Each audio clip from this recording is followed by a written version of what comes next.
So a lot of stuff has been happening, you know?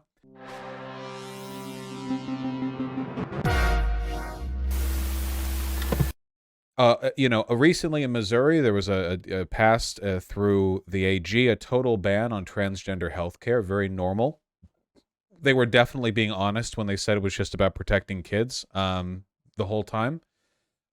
Florida recently, if I understand correctly, extended the Don't Say Gay bill, which I was told was, oh, why does a third grader need to hear mentions of homosexuality or heterosexuality? Anyway, it's been extended to 12th grade. So you're really telling me an 18-year-old high school senior is ready to hear about the concept of a guy liking another guy? Come on, get real. Protesting efforts have been very active in Florida. While they were deliberating, I think it was while they were deliberating the extension of the Don't Say Gay bill, a bunch of underwear got dropped on them from the high-rise seats.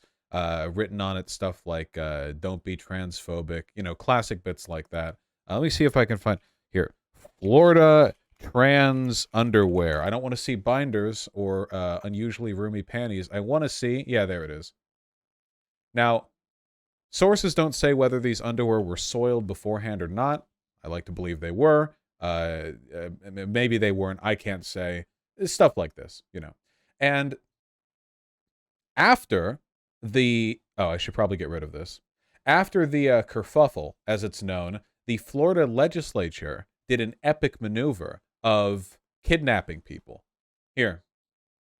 So the Florida legislature kidnapped a bunch of non-binary and trans kids today. They refused to let them out and then refused to let the parents in to see them. We are officially there, folks.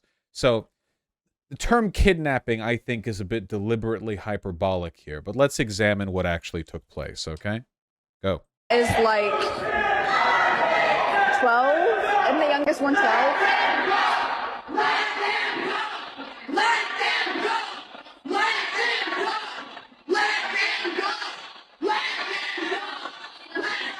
The parents are here. They're withholding them from the parents illegally.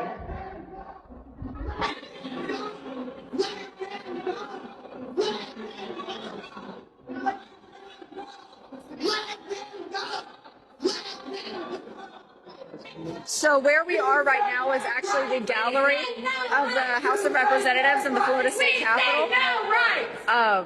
So if you go in through these doors, it's actually the gallery where we're allowed to be as citizens and constituents. Kidnappers! Kidnappers! Kidnappers! Parents are here. There's one of them. Parents are here.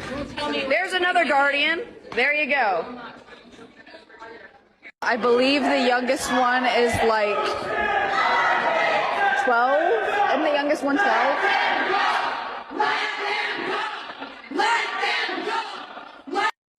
If you are in a red state, if you are in any state that is implementing these kind of laws, you need to stop taking your trans children to any kind of state house. Basically, what happened is the bodyguards at the legislature closed the door on a bunch of the activists in one of the rooms and held them there and prevented parents from going in to see the kids that were detained.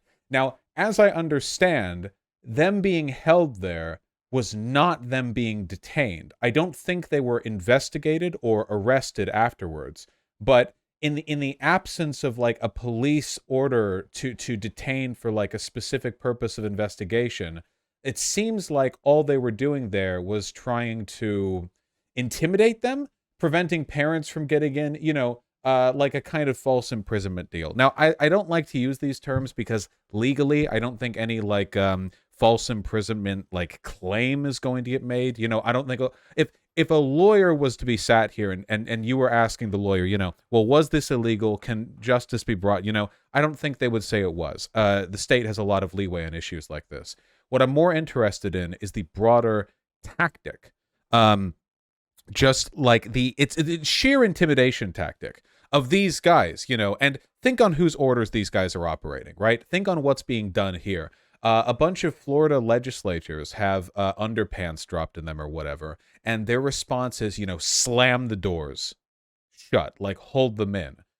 Whether or not that is an explicitly lawful order, the real question is, in a state like Florida, with people like DeSantis, who have frequently use the police to harass protesters, to unrest on false grounds, people opposing his regime who've gone after whistleblowers.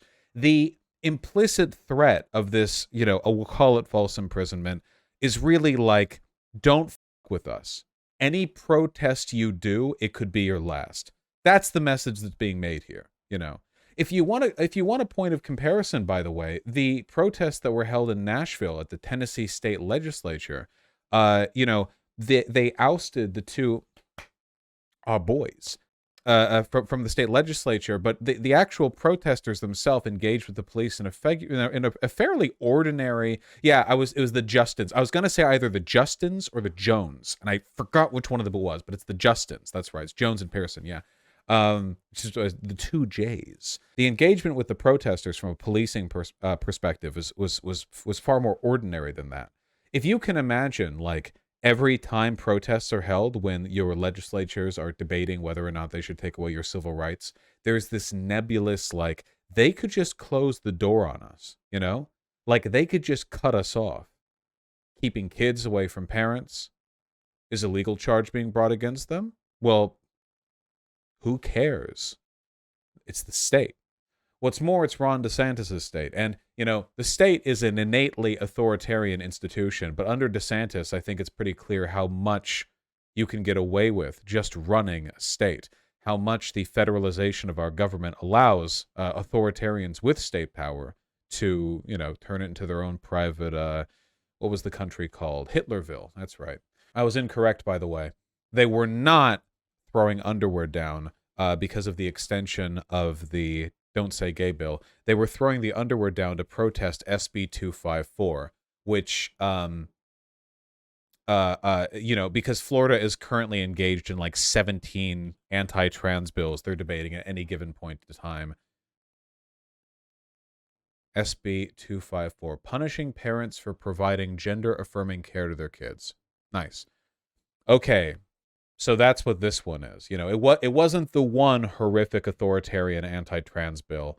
It was the other, or one of the other, horrific authoritarian anti-trans bills. Punishing the parents for providing right, of course. I'm pretty sure that Florida is currently considering being the second state to just flat out ban trans healthcare, period. Along with Missouri. So we'll see how that goes. Can we take Florida and just push it into the ocean? I'm sure people have tried. But as of the moment, it has not been an effective strategy. It turns out that Florida is actually quite big. I know, it's really bad news. Dimpool, you posted that like 20 times, my friend. Shh. It's okay. 1 hour. Be free. 1 hour. It's bad news. I do want to remind you guys, though, that in spite of everything, I'm still feeling optimistic about the state of the anti-trans kerfuffle in this country, because I still believe the Republicans are overextending.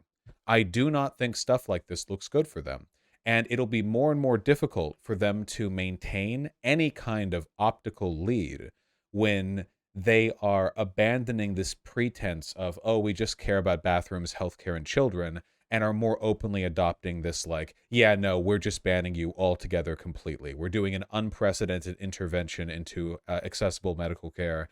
What we're actually seeing right now is essentially the modern day version of Ronald Reagan's administration preventing the CDC from studying AIDS. Ronald Reagan did this because he wanted gay people to die of AIDS. He wanted them to suffer and die en masse. He wanted to commit a genocide against them. I fully believe it's a genocide, by the way. Deliberately withholding medical care and research into medical care from an entire demographic of people when they are wasting from a disease that will kill them is, as far as I'm concerned, a genocide. I don't even think that's like a hard call, personally. And what we're seeing is kind of the modern version of it. An intervention into ordinary medical processes, regular research, study, and practice, with the intention of destroying the lives of a minority group. Oh, and by the way, there have been Republicans who want to get rid of PrEP. Not a full topic on the table, by the way. because PrEP is still something that, not everyone knows about. Everyone knows about birth control and condoms. Not everyone knows about PrEP. They would get rid of it if they could. And they will. They will try to. They want to. PrEP is a drug you can take that makes it virtually impossible to both transmit HIV and also it lessens the symptoms if you already have it. It's expensive, but with, as I understand it, with PrEP, if you have HIV and you take PrEP, you basically can't give other people HIV. Your viral load is so small that you have about as much of a likelihood of getting AIDS from a person with HIV on PrEP as you do from someone who doesn't have HIV.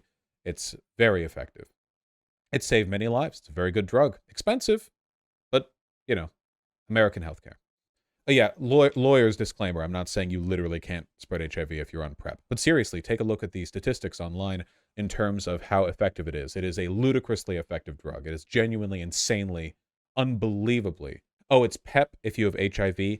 PrEP is for before. Oh, right, because PrEP, like prepare, So like PrEP, like preventative. Yeah, okay, it's cute. So PEP if you have HIV. Google it. I'm not a doctor. Yeah, Google it. It's effective, okay? If you're on PrEP and you don't have it, like you're very likely to not get HIV. So right, they want you dead, but they do look psychotic.